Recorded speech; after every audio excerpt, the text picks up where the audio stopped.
Ma,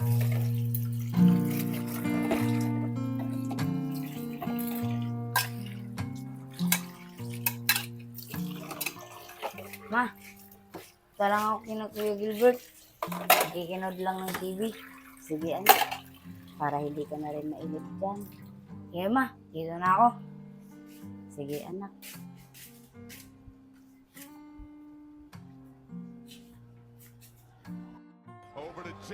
Sayang. Tres sana yun, oh.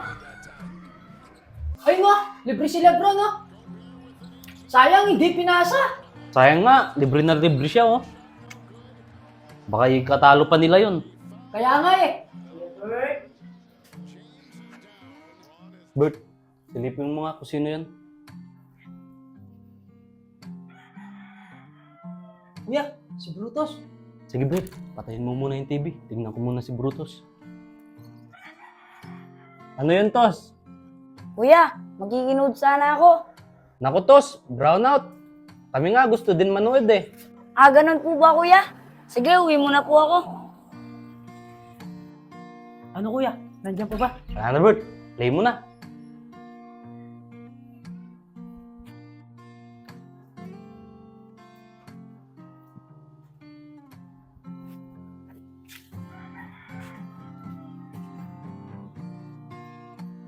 Oh, anak, akala ko makikinood ka ng TV.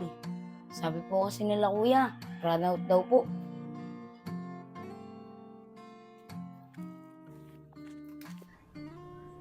Hindi naman na. Ayan mo, anak. Makakabili rin tayo ng TV.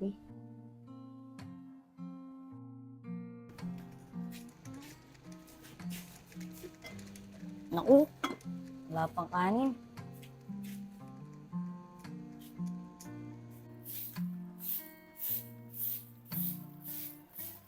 Ma, oras na. Wala pa tayong kanin. Yun nga, anak eh. Ang mabuti pa, manghiram ka muna sa mga pinsan mo ng 1 kilong bigas. Kaso ma, baka mapahiya na naman ako sa kanila.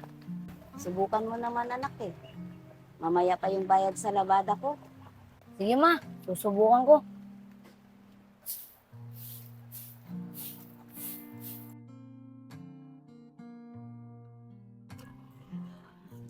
Kuya? Kuya? Kuya? Oh, Tos! Umuulan, buti pumunta ka dito. Kuya, naghiram po sana kami 1 kilong bigas. Tanghali na po kasi. Wala pa po kaming kanin. Mamaya pa lang po babayaran yung nilaban ni mama. Naku, Tos, wala pa kasi si kuya eh. Hindi ko madidesisyonan yan. Hindi po kuya. Babalik ko naman po mamaya. Pagkabayad sa nilaban ni mama. Pasensya na talaga, Tos. Baka kasi pag pinahiram kita, ako yung mapagalitan eh. Ah, ganun po ba kuya? Sige po, dito na po ako. Uwi na po ako. Kesa mapagalitan ka po. Sige, Tos.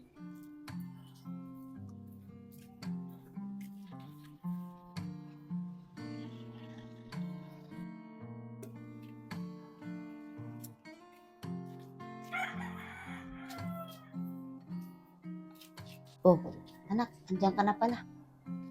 Ano, nakahiram ka na ba? Ma, hindi po. Wala po daw si Kuya Borotoy. Doon lang po si Kuya Gilbert. Hindi po daw madidisyonan ni Kuya Gilbert. Hayaan mo na na. Magkakapera din tayo mamaya. Ito, kamuti. Itiisin mo na lang natin. Sige na ma, dito na muna po ako. Sige nak, iluluto ko muna to para makakain na tayo. Sige po ma.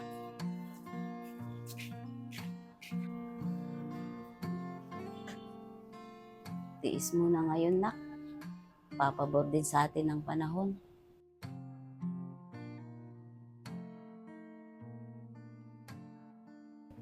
Galing talaga ng duo na yan, no, kuya? Kaya nga, Bert. Tsaka magaling din naman si Austin Reeves eh. Panigurado, kuya. Lakers na naman yan. Panigurado nga. Inom muna ako.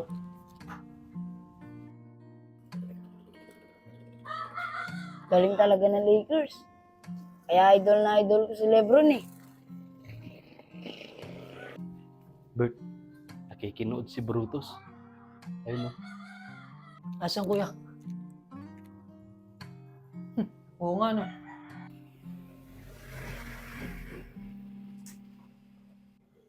Naku, sinirado yung bintana. Ganda pa naman ang laban.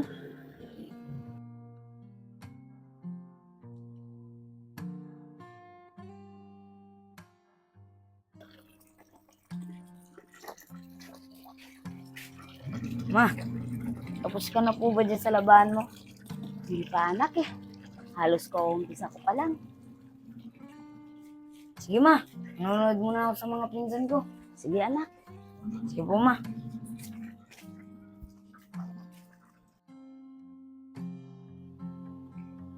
Sana, nanonood sila kay Gilbert. Ano pa naman yung laban ng mga Lakers? Naririnig ko.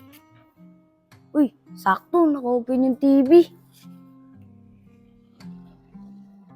Umpisa na yung laban nila. Try ko nga pumasok. Gilbert? Gilbert? Bert, kung may tumatawag sa'yo. Sandali kuya, tignan ko.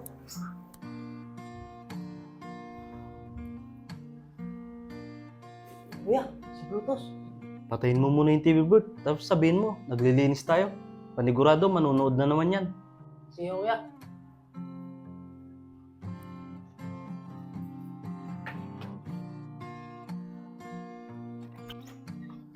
Ano tos? Kuya, magkikunood sana ako ng TV. Di ba? Ngayon yung laban ng Lakers.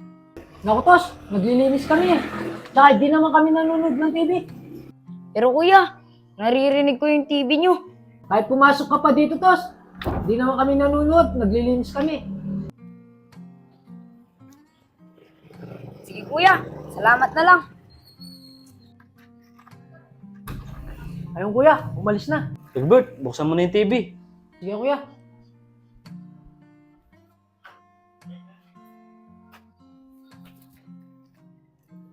Pero, alam ko, na nanonood sila ng TV. Dinig na dinig ko pa kanina.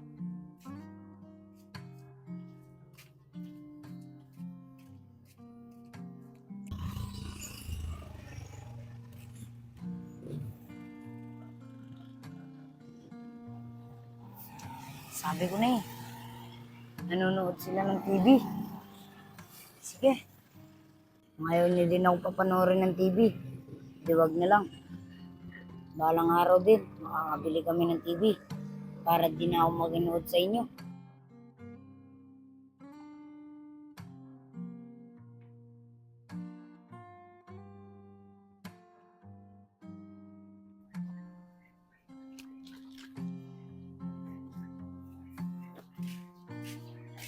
Oh, anak, akala ko ba makikinood ka ng TV?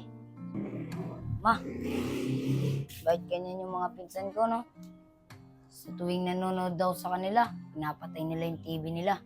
Tapos, pag umalis naman ako, doon nila sisindi. Alam mo anak, wala tayong magagawa. Makikinood ka lang. Sa kanila yun eh. Pero ma, pinsan ko naman yung mga yun eh. Dapat, di nila ako pinagdadamutan. Yun nga anak eh. Mismong kamag-anak pa natin ang magdadamot sa atin. Pero hayaan mo anak, huwag kang magtanim ng galit sa kanila. Bagkus, gawin mo silang inspirasyon. Kaya pabutihin mo na yung pag-aaral mo anak.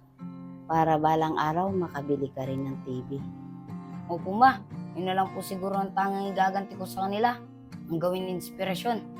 Para balang araw, makabili din po ako ng sarili kong TV. Para hindi na po ako mag-inood sa kanila. Tama yan anak. Kahit papano, kamag-anak pa rin natin sila. Magiging aral sana sa'yo yan anak. Na di lahat ng kamag-anak natin ay tutulungan tayo. Opo ma, magiging aral sa akin to.